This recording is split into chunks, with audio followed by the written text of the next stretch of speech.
And the search for ELN's new Director of Safety and Police is ongoing.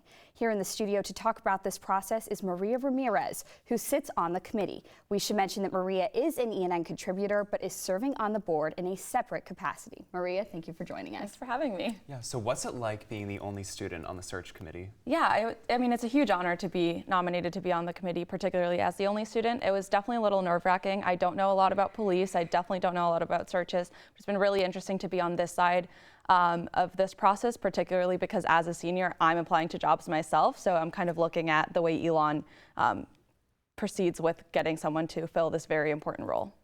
Yeah, and so what are some of those main qualifications that the search committee is looking for in these candidates? Yeah, so I think one of the main things is an interest in community policing, right? So policing for a campus and a university is completely different from policing just a town, but in general, community policing is a huge emphasis I know we've had.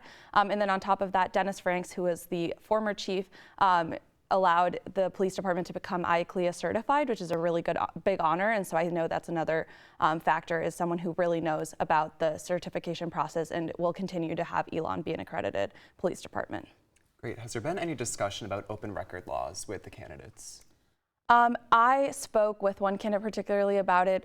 Different members of the search committee were able to go to dinner with separate candidates when they came on campus. So I spoke with one of them about it, but it hasn't been a kind of huge conversation on the table for most of the committee members. Thank you so much for joining us, Maria. Thanks so much for having me.